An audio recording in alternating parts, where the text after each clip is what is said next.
Bonjour à toutes et à tous. Donc dans cette vidéo, nous allons parler des constantes en Go. Donc les constantes sont des éléments qui sont vraiment fortement utilisés dans beaucoup de langages, dans je dirais tous les langages. Donc ça va nous permettre de définir des valeurs fixes, immuables, utilisées tout au long de notre code. Et donc ça, c'est effectivement assez intéressant puisque c'est à la fois sûr, enfin un peu plus sûr, ça va rendre en tout cas notre programme plus lisible, plus sûr et plus maintenable. Donc, qu'est-ce qu'une constante en réalité? C'est une valeur qui est donc définie au moment de la compilation et qui ne peut être modifiée pendant l'exécution du programme. Les constantes, elles sont toutes utiles pour représenter des valeurs qui ne changent pas, comme le taux de TVA, par exemple. Alors certes, le taux de TVA pourrait changer dans les mois à venir, donc on évite peut-être de mettre la TVA, mais en tout cas les jours de la semaine, par exemple, c'est quelque chose qui ne changera jamais. Enfin, en tout cas, il ne faut jamais dire jamais, mais qui, en tout cas pour le moment, n'ont pas, il n'y a pas d'intention de changement dessus, comme des unités de mesure, etc. Donc comment on peut réaliser cela en Go? Eh bien, on va regarder tout ça. Donc, je supprime un peu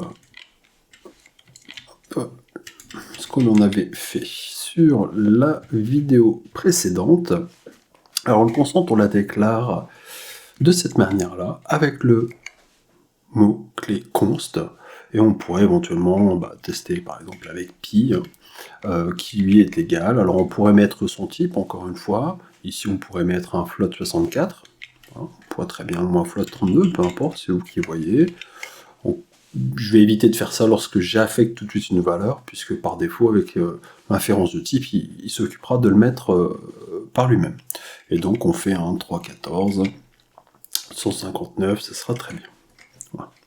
Okay. Donc là, on vient de créer une constante qui ne changera jamais tout le long de notre programme. On va l'afficher. Println. Hop, on affiche pi. Ok. J'enregistre. Je teste. On a bien notre valeur qui s'affiche. Si on essaie de modifier cette valeur, qu'est-ce que ça va nous indiquer? Eh bien, regardez, en faisant cela, alors on va mettre 3, 14, 159 peut-être pas, mais on va mettre par exemple 158. Et là, il me dit que ce n'est pas possible. Je ne peux pas réassigner une valeur à ma constante. Ce n'est pas possible. Okay. Donc c'est assez intéressant pour beaucoup de choses, comme par exemple les URL d'API, ou les jours de la semaine, comme je le disais tout à l'heure. Donc voilà comment on déclare les choses. Savoir que si vous souhaitez déclarer plusieurs variables, on va prendre un exemple, donc autre que pi, on va lui dire, tiens, je vais créer une constante, mon nom par exemple, pourquoi pas, mon nom ne changera pas tout au long du programme, donc je vais l'appeler Sam. Je vais créer une autre constante que l'on va nommer allez, TVA, même si je vous ai dit que c'était pas forcément une très bonne solution de le mettre ici. On pourrait l'appeler TVA 20 par exemple, et mettre 20. Ok. Ensuite, on pourrait en créer une autre, const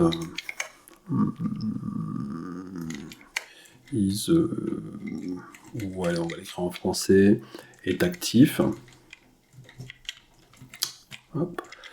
D'ailleurs, on n'a pas parlé du nommage des variables. On va en parler un petit peu après.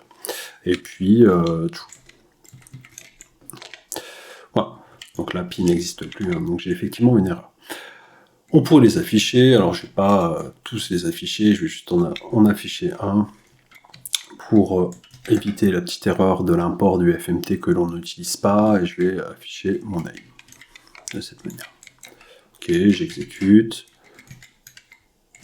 Voilà, très bien, j'ai bien Sam qui s'affiche. Et mon IDE, qu'est-ce qu'il a fait lorsqu'il s'est enregistré? Il l'a fait automatiquement pour moi.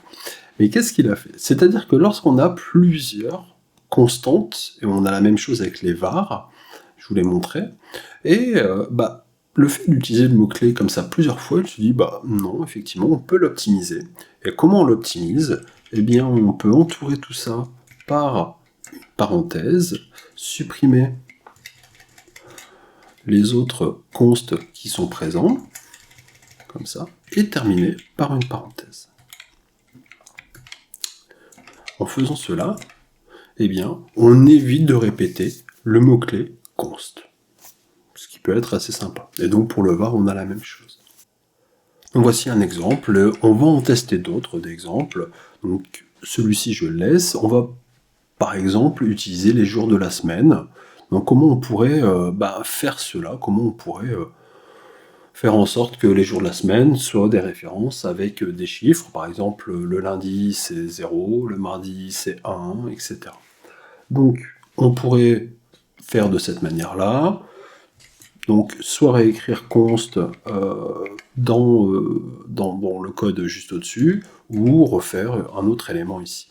On pourrait très bien dire, lundi, dans ce cas-là, je vais lui dire que c'est égal à 0, mardi, qui est égal à 0 également, pas 0, pardon, qui est égal à 1, parce que j'ai vu le code qui m'a proposé, mercredi, etc., etc. Je vais m'arrêter là pour le moment. Et on voit qu'on a effectivement une suite. Cette suite, eh bien, on peut l'écrire autrement. Il y a un mot-clé existant en Go qui nous permet de dire que si on souhaite faire une suite comme ça, comme 0, 1, 2, 3, 4, jusque 6 pour les jours de la semaine, eh bien, on n'a pas besoin de l'écrire de cette manière-là. Et ce mot-clé, eh bien, se nomme comment? Ce que je veux, c'est aller là-bas. Et on va utiliser le mot-clé iota. Et regardez, mon IDE me l'a affiché. C'est-à-dire qu'il me dit que le iota est un type qui démarre à 0. C'est-à-dire que là, je dis bien que lundi démarre à 0, et automatiquement, mon IDE m'a bien indiqué que mardi est égal à 1, mercredi est égal à 2, et puis je pourrais continuer donc avec jeudi, et vous voyez, je ne mets pas d'égal. C'est mon IDE qui les affiche, et donc je pourrais continuer de cette manière-là. Voilà. Samedi et dimanche. Okay. Et on voit qu'il s'est occupé de faire cela. On pourrait faire la même chose pour les mois, mais je pense que vous avez compris les choses. Si maintenant vous dites, non, je ne souhaite pas démarrer à 0, pas de souci. Comme iota nous retourne 0, on pourrait éventuellement lui dire, ok, je peux faire un plus 1, par exemple, et vous voyez qu'il adapte le code automatiquement. Donc ça, c'est assez intéressant d'utiliser, dans certains cas, ce fameux iota, si vous avez d'autres constantes que vous souhaitez également. On pourrait faire des décalages également de bits, en faisant de cette manière-là. Mais deux fois. C'est pas dans ce sens-là que je souhaite, c'est dans celui-ci. Et vous voyez que là, on pourrait lui dire, tiens, effectivement, mon lundi commence à 1 sur mon premier bit, et puis mon mardi, on décale tout ça d'un bit, donc ça vient sur le 2, et ainsi de suite, ce qui fait que dimanche arriverait à 64. Voilà, on peut vraiment s'amuser. Alors là, les décalages de bits, on n'est pas encore à ce niveau-là, mais voilà, le mot-clé iota est assez sympa à utiliser. Et au niveau des constantes, je pense que j'ai fait un peu le tour. Il n'y a pas grand-chose à dire. Après, ça s'utilise comme une variable, donc à l'affichage, on peut additionner ou multiplier cette variable-là, comme TVA20. Si on reprend par exemple TVA20, je peux très bien lui dire, tiens, je veux effectivement que tu m'affiches ici TVA, donc on va reprendre TVA20, et on multiplie ça par combien, je sais pas,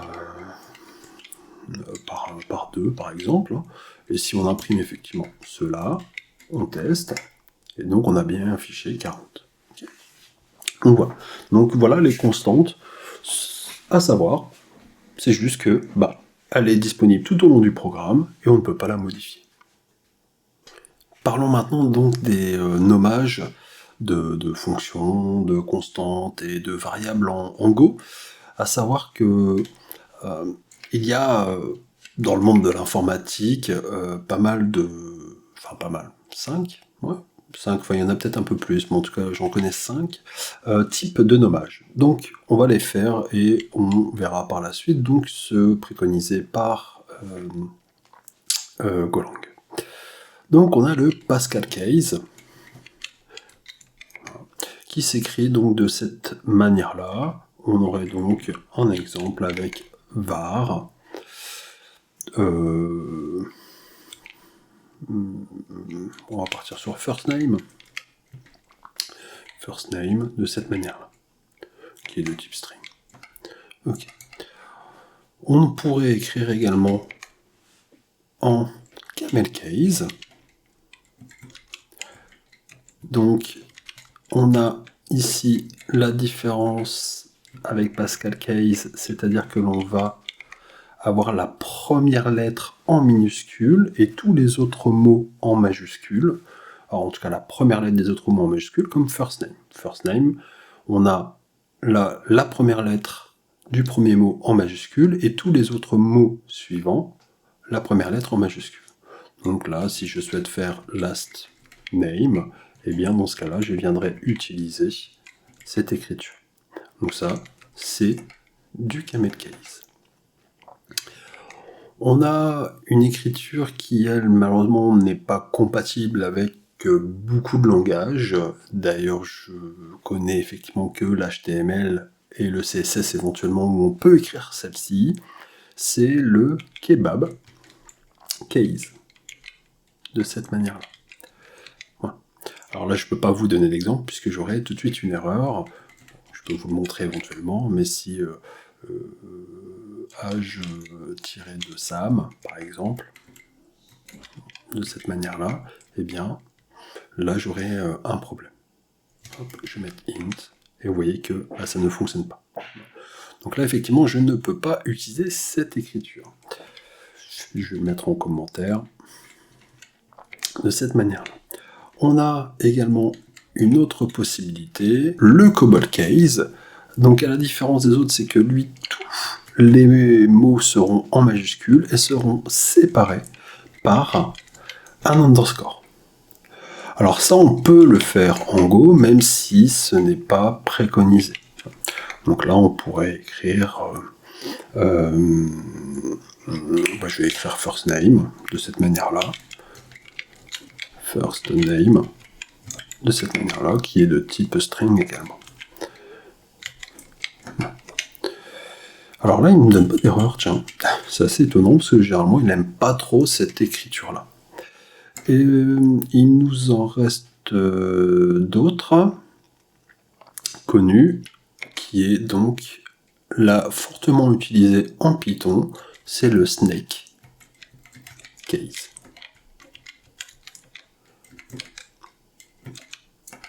Et donc là, pareil, en Go, c'est faisable, il n'y a pas de souci par rapport à ça. D'ailleurs, je vais encore une fois l'appeler first name, puisque j'ai pas d'autre idée pour le moment, et on voit d'ailleurs que j'ai pas d'erreur. Il comprend effectivement que l'écriture est différente, donc c'est sensible à la casse. Donc voilà. En tout cas, on est le snake case. Alors, maintenant, si l'on doit garder ceux qui sont préconisés donc, par Go, on a donc surtout pas le snake case, il n'aime pas trop ça, donc ça on peut le supprimer. Le COBOL case, il n'aime pas non plus. Le kebab case, certainement pas. Et donc les deux préconisés, et les deux on va dire très utiles, sont le Pascal case et le camel case. Que ce soit des constants, des variables, des fonctions, on va utiliser cette écriture-là. C'est tout pour moi au niveau de cette vidéo. Elle n'est pas très longue pour une fois. Et donc, je vous souhaite un bon courage et une bonne journée. Ciao!